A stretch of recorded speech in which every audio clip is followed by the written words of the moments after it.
అదరగొట్టే కారం రంగు రుచి ఆచి కారం పొడి.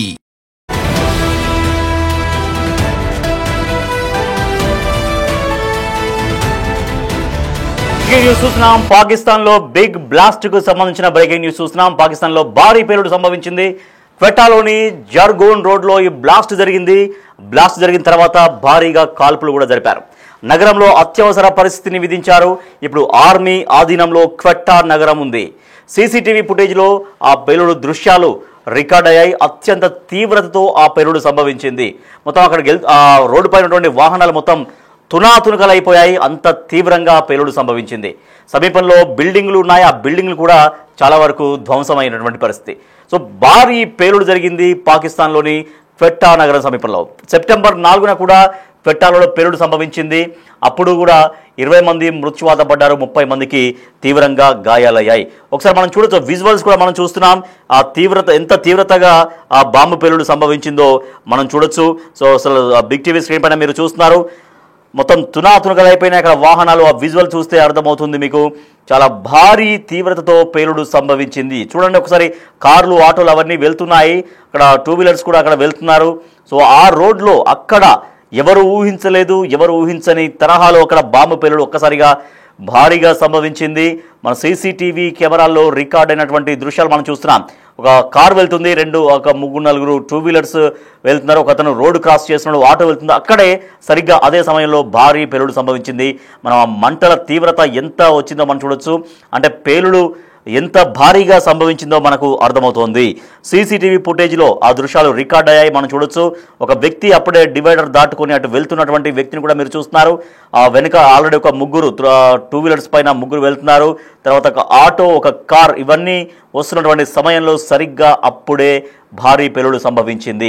సో ఈ పేలుడుకు పాల్పడ్డది ఎవరు, మరి ఎందుకు పేలుడు సంభవించింది అనేది ఇంకా పూర్తిగా తెలియాల్సినటువంటి అవసరం ఉంది. అత్యంత తీవ్రతతో పేలుడు సంభవించింది.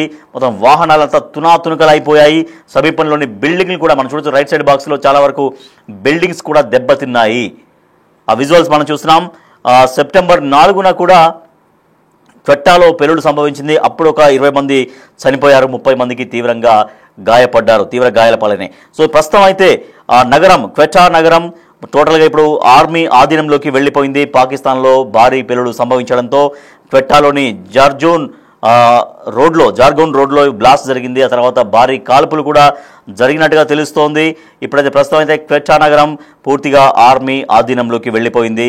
సీసీటీవీ ఫుటేజ్లో మనకు చాలా క్లియర్గా మనం చూడొచ్చు ఆ పేలుడు తీవ్రత ఎంత ఉంది అనేది మనకు అర్థమవుతూ ఉంది. సో అది పాకిస్తాన్లో జరిగినటువంటి బాంబు పేలుడు ఒక్కసారిగా చాలా ఒక పెను విధ్వంసాన్ని సృష్టించిందని చెప్పొచ్చు. మనం చూస్తున్నాం అక్కడ పేలుడు సంభవించినటువంటి దృశ్యాలు మనం చూస్తున్నాం ఫస్ట్ బాక్స్లో. తర్వాత ఆ పేలుడుతో మొత్తం పూర్తిగా పొగ ఎట్లా ఆవరించిందో మనం చూడొచ్చు సెకండ్ బాక్స్లో. అండ్ థర్డ్ బాక్స్లో మనం చూస్తున్నాం అక్కడ సమీపంలో ఉన్నటువంటి బిల్డింగ్లు కూడా చాలా వరకు ధ్వంసం అయినటువంటి విజువల్స్ మనం చూడొచ్చు. సో పాకిస్తాన్లో బిగ్ బ్లాస్ట్ జరిగింది. ఎవరు చేశారు అనేది ఇంకా పూర్తిగా ప్రస్తుతం అయితే తెలియాల్సినటువంటి వివరాలు ఇంకా పూర్తిగా తెలియాల్సినటువంటి అవసరం అయితే ఉంది.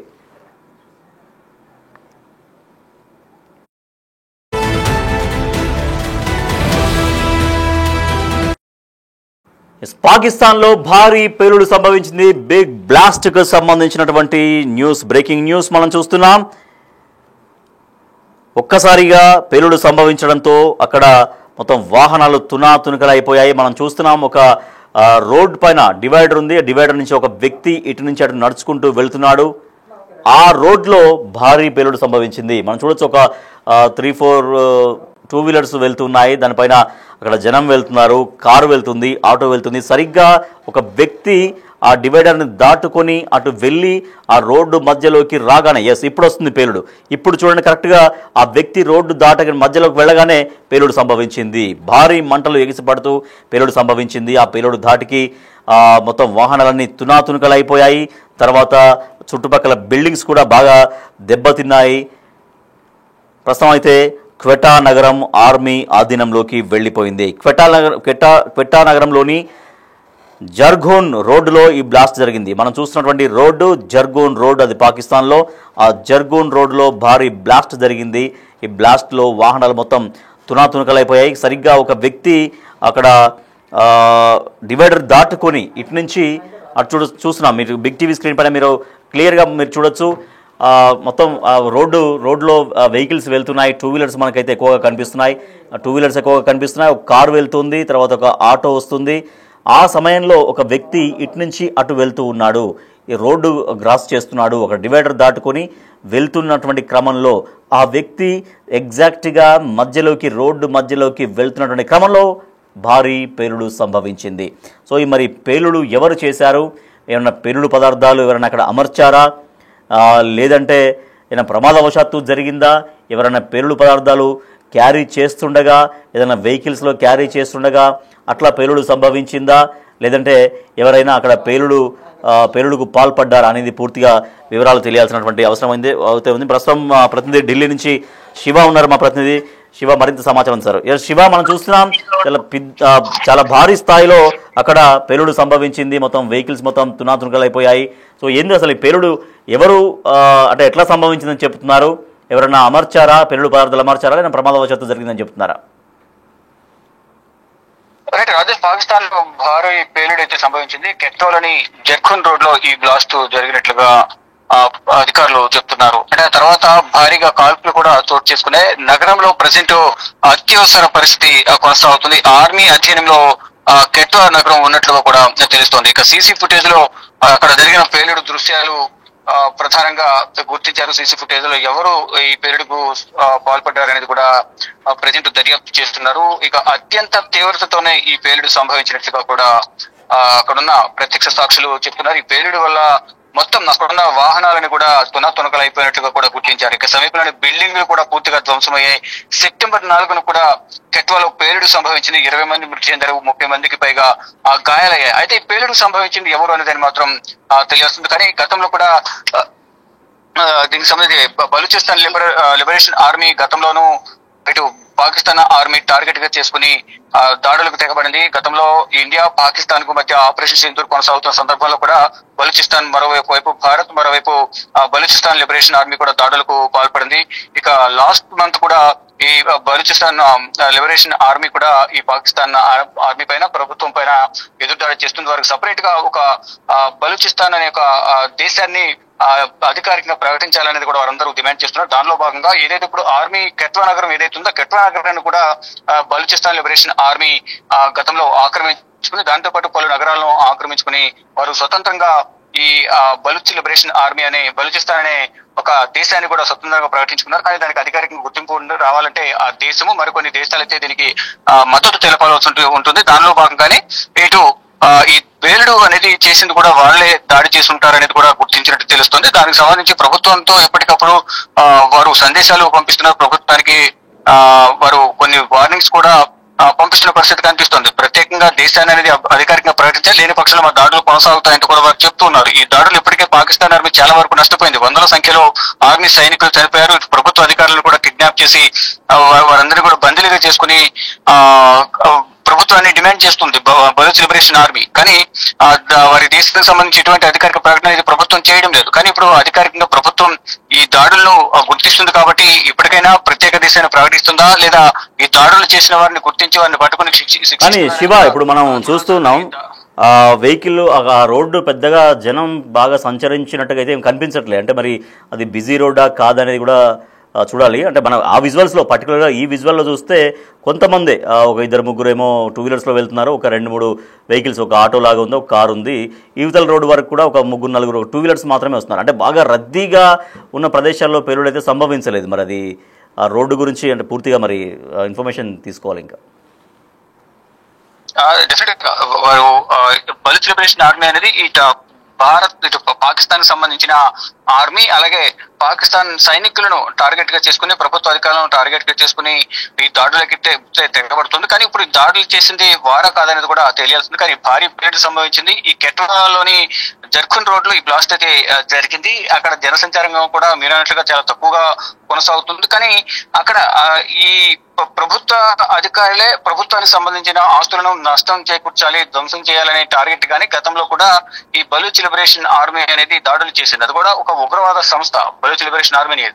వారు ప్రత్యేక దేశంగా ప్రకటించాలనేది కూడా గత కొన్ని సంవత్సరాలుగా, దశాబ్ద కాలంగా వారు పోరాడుతున్నారు. ప్రభుత్వాన్ని ముందు ఒక డిమాండ్ అయితే ఉంచారు, కానీ ప్రభుత్వం మాత్రం వారి ప్రతిపాదనలు కానీ డిమాండ్ కానీ పరిగణనలోకి తీసుకోవడం లేదు. కానీ ఇటు దాడులు కొనసాగుతున్నాయి. ఈ దాడుల వల్ల పాకిస్తాన్ ఆర్మీలో చాలా వరకు నష్టపోతుంది. వాహనాలు కానీ దానికి సంబంధించిన సైనిక వ్యవస్థ కానీ చాలా వరకు నష్టపోయింది. ఇప్పటి వరకు ఇంతకుముందు చెప్పినట్లుగా వందల సంఖ్యలోనే ప్రాణాలు కోల్పోయారు. ఏదైతే ఆపరేషన్ సింధూర్ సందర్భంలో భారత్ పాకిస్తాన్ మధ్య యుద్ధం కొనసాగుతుంటే ఒకవైపు భారత్ దాడి చేస్తుంది, మరోవైపు అంతర్గతంగా ఈ అంతర్యుద్ధాన్ని కూడా పాకిస్తాన్ గతంలో ఎదుర్కోవాల్సిన పరిస్థితి ఏర్పడింది బలూచ్ లిబరేషన్ ఆర్మీ నుంచి. ఇప్పుడు కూడా అదే దాడులు కొనసాగుతూనే ఉన్నాయి. ఒకవైపు భారత్ పాకిస్తాన్ మధ్య ఈ కాల్పుల విరమణ ఒప్పందానికి సంబంధించి అవగాహన కుదిరినప్పటికీ కూడా అంతర్యుద్ధం అనేది కొనసాగుతోంది. ఈ రెండు దేశాలు అంటే బలూచ్ లిబరేషన్ ఆర్మీ బలూచిస్తాన్ స్వతంత్ర దేశం ప్రకటించుకున్నాయి. వారు ప్రకటించుకున్నారు. అక్కడ పాలనా అధికార యంత్రాంగం అంతా ఉంది. ప్రధానమంత్రి మంత్రి కేబినెట్ అంతా కూడా కొనసాగుతుంది. కానీ దానికి అధికారికంగా అనేది గుర్తింపు అనేది ఉండాల్సి ఉంటుంది. అంటే అధికారికంగా పాకిస్తాన్ లో భాగంగా ఉంది కాబట్టి వారు దాన్ని గుర్తించాల్సి ఉంటుంది, వారు ప్రకటించాల్సి ఉంటుంది. దాంతో పాటు మరికొన్ని దేశాలు వారికి మద్దతు తెలపాల్సి ఉంటుంది. కానీ ఇప్పుడు ఈ దాడికి సంబంధించి మాత్రం ఎవరు దాడి చేశారనేది అధికారికంగా ప్రకటించాల్సి ఉంది. కానీ బలూచ్ లిబరేషన్ ఆర్మీకి సంబంధించి వారు దాడి చేసి ఉంటారు అనేది కొంతమంది అనుమానాలు వ్యక్తం చేస్తున్నారు. కానీ చాలా వరకు ప్రాణ నష్టం జరిగింది. 20 మంది మృతి చెందారు, 30 మందికి తీవ్ర గాయాలయ్యాయి. వారిలో కూడా కొంతమంది పరిస్థితి విషమంగా ఉన్నట్లు తెలుస్తుంది. సీసీ ఫుటేజ్ ఆధారంగా కేసు నమోదు చేసి దర్యాప్తు కొనసాగుతోంది. Rajesh. Right, thank you Shiva. So పాకిస్తాన్లో ఒక భారీ పేలుడు సంభవించింది. పాకిస్తాన్లోని క్వెట్టా నగరంలోని జర్గోన్ రోడ్లో ఈ బ్లాస్ట్ జరిగింది, భారీ బ్లాస్ట్ జరిగింది. అయితే ఇది బలూచిస్తాన్ లిబరేషన్ ఆర్మీ వాళ్ళు ఈ ఘాతుకానికి పాల్పడ్డారా లేకపోతే ఇంకెవరైనా వేరే వాళ్ళు పాల్పడ్డారా అనేది ఇంకా పూర్తిగా అయితే తెలియాల్సినటువంటి అవసరం ఉంది. అయితే ఒక భారీ పేలుడు సంభవించింది. ఆ పేలుడు విజువల్స్ ఒక సీసీటీవీ కెమెరాల్లో రికార్డ్ అయ్యాయి. అక్కడ సమీపంలోని కొన్ని బిల్డింగ్స్ కూడా బాగా దెబ్బతిన్నాయి. ఒక 30 మందికి పైగా మృత్యువాత పడ్డారు. ఇంకా పదుల సంఖ్యలో తీవ్రంగా గాయపడ్డారు. మనం చూడొచ్చు, విజువల్స్ మనం చూడొచ్చు. కరెక్ట్గా ఆ రోడ్డు మనం చూస్తున్నాం, లెఫ్ట్ సైడ్ బాక్స్లో రోడ్ చూస్తున్నాం. ఒక డివైడర్ ఉంది, డివైడర్కి ఇటుపక్క వెహికల్స్ వెళ్తున్నాయి. ఒక వ్యక్తి ఏమో అక్కడ కరెక్ట్గా డివైడర్ దాటుకొని రోడ్డు క్రాస్ చేస్తున్నాడు. కరెక్ట్గా రోడ్డు మధ్యలోకి వెళ్ళగానే ఈ భారీ పేలుడు సంభవించింది. ఈ పేలుడు ఎక్కడ సంభవించింది? ఎందుకంటే అక్కడ అన్ని పాసింగ్ వెహికల్సే, అక్కడ ఏ వెహికల్ కూడా అక్కడ అంటే అక్కడ ఆగి కనిపించట్లేదు మనకి. అన్ని వెహికల్స్ అన్నీ వెళ్తున్నాయి. మరి అప్పటికప్పుడు ఎట్లా పేలింది? ఎవరైనా పైనుంచి బాంబు విసిరారా లేదంటే మరి అది ఎట్లా ఆ వ్యక్తి దగ్గర ఏమైనా బాంబు ఉందా? కరెక్ట్గా రోడ్డు మధ్యలోకి వెళ్ళగానే పేలుడు సంభవించింది. అంటే లేదంటే ఆ ఆటోలోనో లేకపోతే ఆ కారులోనో ఏమైనా పేలుడు పదార్థాలు ఉన్నాయా, అవే ఏమన్నా పేలాయా? ఇలా రకరకాలుగా కోణాల్లో అయితే అనేక ప్రశ్నలు ఉత్పన్నమవుతున్నాయి. ఎందుకంటే అక్కడ ఏమీ లేదు, ఏదైనా వెహికల్ పార్క్ చేసి ఉంది, లేదంటే అక్కడ ఏదైనా ఒక డస్ట్బిన్ లాగానో లేకపోతే ఏదైనా చెట్టో ఏదైనా ఉంటే అక్కడ పెట్టారనుకోవచ్చు. కానీ కరెక్ట్గా రోడ్డు మధ్యలో ఆ బాంబ్ బ్లాస్ట్ జరగడం అనేది విజువల్స్లో మనకు కనిపిస్తుంది. అంటే అక్కడ ఎక్కడ వెహికల్ పార్క్ చేసి లేదు, మరి ఇక్కడ ఆ వెహికల్లో ఏమన్నా మందుగుండు సామాగ్రి పేలుడు పదార్థాలు వెళ్తూ ఉంటే అట్లా పేల్చేశారా అనేది రకరకాలుగా ఇంకా పూర్తిగా తెలియాల్సినటువంటి అవసరం ఉంది. కానీ మొత్తం ఈ బాంబు పేలుడు వల్ల చాలామంది తీవ్రంగా గాయపడ్డారు, 30 మంది దాకా మరణించారు, మృత్యువాత పడ్డారు. మొత్తం అక్కడ వెహికల్స్ అన్నీ కూడా తునాతునకలైపోయాయి. అక్కడ సమీపంలోని బిల్డింగ్స్ కూడా చాలా తీవ్రంగా దెబ్బతిన్నాయి. సో మరి ఈ పేలుడికి ఎవరు పాల్పడ్డారు? అక్కడ బలూచిస్తాన్ లిబరేషన్ ఆర్మీ పేలుడుకు పాల్పడిందా అనేది కూడా ఇంకా పూర్తి అనుమానమే ఉంది. ఎక్కడ ఎటువంటి కన్ఫర్మేషన్ అయితే లేదు. కానీ ఇంత భారీ పేలుడికి కారణం ఎవరు?